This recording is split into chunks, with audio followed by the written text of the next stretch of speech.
वक्फ को लेकर आप कह रहे हैं कि वो कानून हटना चाहिए, लेकिन वहां पे बस अभी अमेंडमेंट्स हो रहे हैं, तो दिक्कतें जो हैं वो कुछ हो सकती हैं। देखिए, ये बहुत ही आपने जिसे कहते हैं एकदम to hit the nail on the head वाला सवाल किया है। इस पे आपको फिलोसॉफिकली जाना पड़ेगा। What do you mean by pro Muslim and what do you mean by anti Muslim? जितने भी अभी लोगों ने कहा है पिछले 10 साल में एंटी मुस्लिम गवर्नमेंट ने एक्शन लिया है, वो एक्चुअली एंटी मुस्लिम नहीं है। अगर आप ध्यान से देखें, why is it anti Muslim? तो पहले तो ये एक वो चीज़ क्रिएट कर दी जाती है कि आप कोई भी एक्शन लेंगे हम उसको एंटी मुस्लिम कहेंगे। Why is CAA anti Muslim? कोई मुझे समझा दे। Why is 370 anti Muslim? Waqf act का प्रोविजन अमेंडमेंट करना ड्रैकोनियन, मैं तो कहता हूँ पूरा एक्ट हटना चाहिए, लेकिन उसको why is it anti Muslim? अगर आप RTE का जो 93rd अमेंडमेंट के साथ कंजंक्शन है जो एक्चुअली एंटी हिंदू है, उसको आप हटाते हैं, वो एंटी मुस्लिम कैसे हो गया? तो ये जो मुस्लिम्स हमारे देश के भाई बहन ये सोचते हैं कि ये चीज़ आने वाली है, ये एंटी मुस्लिम होगी, एक तो वो उसी में गलत है।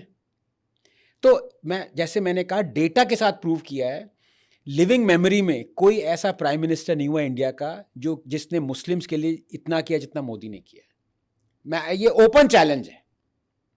मोदी ने मुस्लिम्स के लिए ज्यादा किया है, हिंदुओं के लिए कम किया है। अच्छा। हाँ, ओपन चैलेंज है, पर पर्सोना ऐसा क्रिएट कर दिया। अब मैं बहुत बार कहता हूं, BJP is a disaster at perception, Congress is a master at deception. Actually अगर एंटी मुस्लिम अगर आप देखें तो वो कांग्रेस है, इट इज। मैं शाहबानो के जजमेंट से basically the whole thing started, symbolically वहीं से शुरू हुआ सारा। जब से अपीजमेंट वर्ड घुसा है हमारे लेक्सिकॉन में, वो कहाँ से घुसा है? वो शाहबानो जजमेंट से घुसे, ओवरटर्न किया।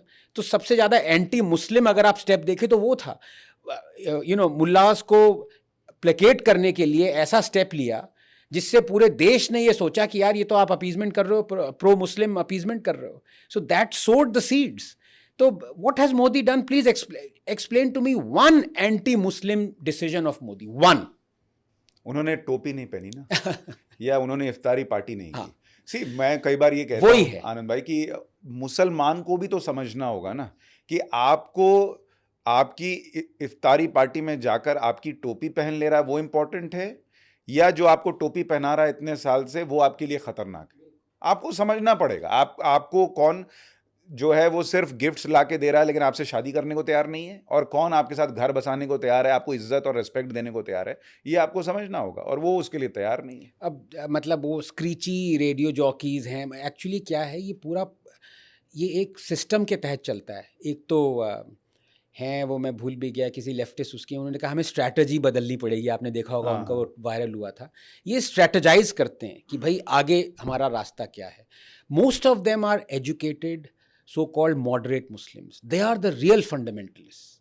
वो भेड़ बकरियों की तरह ट्रीट करते हैं अपनी कॉन्स्टिट्यूएंसी को, सिलेक्टिवली उठाएंगे कोई चीज़, उसी पे चल पड़ेंगे। And that is the reason for this cloud of confusion. In fact अब कंफ्यूजन नहीं है, दे आर सो सर्टन, फैला दिया है कि Modi is anti Muslim, anti Muslim. एक चीज नहीं बता सकते जो एक्ट पार्लियामेंट ने किया हो या मोदी लाया हो which is anti Muslim, not one. आप 370 को एंटी मुस्लिम क्यों कह रहे हैं? इनफैक्ट 370 जब तक था उससे ज्यादा anti Dalit, anti Muslim women, anti Sikh, anti Gurkha, anti refugees कोई और एक्ट ही नहीं था। पर सर ये बात तो मुसलमान को समझ में नहीं आ रही। ये इससे दिख रहा है ना कि बीजेपी का वोट बैंक वही 8% पे है। अगर वो समझ रहा होता तो बढ़ता ना। इतने अभी हमने वीडियोस देखे, इलेक्शन के बाद मुसलमान भर भर के वोटिंग लाइन में लगा हुआ है, तो वो वोट तो मोदी को नहीं गया, वो तो उन्हीं को गया जो कि टोपी पहना रहे हैं सालों से। तो यानी नरेंद्र मोदी कुछ भी कर लें, वो तो समझने को तैयार नहीं है ना वो। 100%। लेकिन इसमें मैं ये भी कहूँगा कि BJP is also stuck between the rock and the hard place. BJP को ये लगता है कि अगर हम ओपनली प्रो मुस्लिम कहेंगे, अगर हम ओपनली प्रो मुस्लिम भी ना बने, थोड़ा सा ये प्रोजेक्ट ना करे इमेज कि हम एंटी मुस्लिम हैं, तो हमारा हिंदू कॉन्स्टिट्यूएंसी चली जाएगी। ये इनको शुरू से लगता है। बहुत सारे ऐसे केसेस हैं जहाँ पे they openly try and project but सच नहीं बताते। जैसे ये फैक्ट कि प्राइम मिनिस्टर ने मुस्लिम्स के लिए जितना किया है मोदी ने उतना और किसी प्राइम मिनिस्टर ने, या आपने किसी बीजेपी के उससे सुना है? नहीं सुना, क्योंकि इमीडिएटली उनके कहेंगे अच्छा बेटा हिंदुओं के लिए नहीं किया। हिंदुओं ने क्या किया तुमने यार, मुस्लिम्स के लिए कर रहे हो और वोट हमसे चाहिए तुम्हें। अब मैं आपको एक एग्जांपल देता हूँ, अभी मुझे याद आ गया वो वाला। अभी ये कावड़ यात्रा के टाइम पे चला था कि आप अपना नाम और वो बताएंगे, आप जो दुकान चला रहे हैं। आई एम जस्ट अमेज्ड, ये लॉ है। FSSAI फूड का जो भी है उनका मैंने दिखाया बकायदा कि ये देखिए, ये इनका एक कार्ड बनता है, आइडेंटिटी कार्ड FSSAI का। By law anybody who is a food business operator, FBO कौन होता है इंडिया में? जो कि फूड को बना रहा है, प्रोड्यूस कर रहा है या बेच रहा है। तो ठेले वाले से लेकर रेस्टोरेंट वाले तक आपको वो दिखाना है प्रोमिनेंट जगह। और वो लॉ UPL आई थी, वो लॉ UPL आई थी, यूपीए के टाइम पे आया, UPA के ठीक टाइम है। पे आया। अब वो आप जब दिखा रहे हैं कार्ड, उसमें आपका नाम और एड्रेस लिखा हुआ है, तो पता चल गया ना, आप झूठ नहीं बोल सकते, ये लॉ है। अब जैसे योगी जी, एक तो पहली बात सुप्रीम कोर्ट को ये बताया नहीं, हमारे सॉलिसिटर जनरल या जो भी गवर्नमेंट की तरफ से बोलता है, sir this is a law, you have to show that thing, whether you are a ठेला वाला और मैकडोनल्ड्स और रेस्टोरेंट और dhaba, you have to show that FSSAI card. तो अपने आप ये तो बताने की भी जरूरत नहीं थी, ये किसी बीजेपी वाले ने बताया। अब स्टे आ गया उस पर, राइट, ये सुप्रीम कोर्ट ने कुछ कहा, अंतरिम रोक लगी है ना। बीजेपी वाले ने ये बताया नहीं, क्यों नहीं बताया? क्योंकि BJP wants to project itself as a hard task masters की देखो हमने ठीक कर दिया ये लाके, अब इनको बताना पड़ेगा नाम अरे भाई बाय लॉ है वो। और बीजेपी का ये यूपी का क्या मतलब कि सिर्फ ये कावड़ यात्रा के मंथ में जब तक आपका ठेला है तब तक आपको दिखाना है यार, ये बताया ही नहीं। अब वो बताया क्यों नहीं? क्योंकि हमें वो दबंग वाली इमेज बनानी है कि देखो यार हम लाइन पे ले आए, जो धोखा दे रहे थे। अरे भाई वो धोखा दे रहे थे क्योंकि आपने आंखें उधर करी हुई थी, आप उनका देख ही नहीं रहे थे कि उन्होंने FSSAI का लगाया हुआ है कि नहीं लगाया हुआ है। So you know it works both way. और ये पहले दिन ही हो सकता था। Yes. भाई ये कानून है, इसके तहत हम ये करवा रहे हैं, रादर देन कि हम कांवड़ियों के लिए स्पेशली ये कर रहे हैं। आप Correct. उसको कानून के तहत भी बता अब सकते हैं। जैसे मतलब आपने ये रूम लिया हुआ है पॉडकास्ट के लिए, आपका नाम है सुशांत, कल को आप वहाँ कह दे सलीम पॉडकास्टिंग कॉरपोरेशन, ठीक है, आप सुशांत है, सलीम नहीं है ना, मैं पहले ही पता भी पक्का भी कर लूँगा चेक वेक नहीं करूँगा इसको काट देना, सॉरी काट शब्द भी हटाना, मतलब anyway point is by law you are suppose to put, ये आपका ये कंपनी है, आपका नाम है यहाँ पे, you can't put Salim out here यार, दैट्स लॉ। अब आप ये कैसे कह सकते हैं अगले 6 महीने तक आपको दिखाना है यार, कम ऑन। सो वो तो गवर्नमेंट ने turn the blind eye to it. वो ठेले वाले की गलती तो है ही कि उसने लगाया नहीं, लेकिन गवर्नमेंट की गलती सालों से चली आ रही है कि वो फोर्स क्यों नहीं कर रही है लगाना ये। सही बात। और एक ऐसा भी और होता है, कांवड़ियों की यात्रा में ही क्यों, हर जगह कीजिए, Of course. हर जगह कीजिए जब नियम है तो। मतलब ये क्या मतलब हुआ कि आपने सिर्फ कावड़ियों को धोखा देने से बंद कर दिया कि हम लोग, मतलब आई एम नॉट अ कावड़िया right now, but I also deserve to see मेरे को कौन फूड दे रहा है कौन नहीं दे रहा है। और आप ये देखें कि देखिए ट्रस्ट की बात होती है, कस्टमर इज द किंग और क्वीन। आप कस्टमर को ही नहीं बता रहे हैं कि कस्टमर कहाँ से सामान खरीद रहा है यार, मतलब इससे ज़्यादा अनकॉन्स्टिट्यूशनल तो अलग बात है, अनएथिकल और इमोरल बात क्या हो सकती है। और अभी मैंने बीच में एक पॉडकास्ट किया था सिक्का साहब के साथ, और वो ये बता रहे थे माय गॉड कि हलाल हलाल का- सर्टिफाइड जो है वो डायपर बिक रहा है, बिल्डिंगें बन रही हैं, सरिया हलाल सर्टिफाइड बिक रहा है। तो भाई जब ऐसी चीज हो सकती है तो ये जान लेना कि मैं जिस दुकान में बैठ के खा रहा हूँ वो सलीम का है या सुशांत का है, इसमें क्या फर्क पड़ता है, मुझे तो समझ में नहीं आता। और जानने में क्या दिक्कत है, और बताने वाले को क्या दिक्कत है। आज तक तो हम ये जानते थे सर कि छुपाना मतलब कुछ गड़बड़ कर रहे हैं, यस बताना मतलब कुछ गड़बड़ कर रहे हैं, ये तो मैं पहली बार नहीं। सुना। और देखिए दूसरी बात यह है, आप डिस्क्रिमिनेशन की पहली बात तो भाई ये इंडियन लॉ है, तो सबसे पहले first sentence should have been that kills every discussion in debate. मतलब इस पे डिबेट होनी नहीं चाहिए थी। अगर वो पहले 1 मिनट में योगी जी या कोई कहते कि भाई ये FSSAI का लॉ है, तो अगले 1 हफ्ते तक डिबेट नहीं होती, तो वो अलग बात है, वो हुई ठीक है। तो बीजेपी ये डिजास्टर परसेप्शन, वो पूरा एंटी मुस्लिम चला, उसके बाद डिस्क्रिमिनेशन का चला। अब मैं आपको बताऊं, जो हलाल सर्टिफिकेशन होता है ना, वो एनिमल्स में फॉर एग्जांपल जो हलाल करता है, bye there law Sharia law, that person has to be a Muslim because it is a religious ritual, halal, the process of halal. The animal's head has to face the Kaaba. You have to utter Bismillah Rahman Rahim जो भी.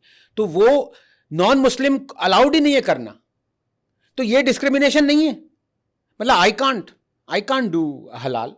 नहीं, और सिक्का साहब का दावा था कि 38,000 हिंदुओं का कन्वर्जन हो गया इस चक्कर में. क्या बात कर रहे हैं? हाँ, वो ये कह रहे हैं. उन्होंने प्रेजेंटेशन दिया योगी आदित्यनाथ को, जिसके बाद यूपी में हलाल सर्टिफिकेशन बैन हुआ.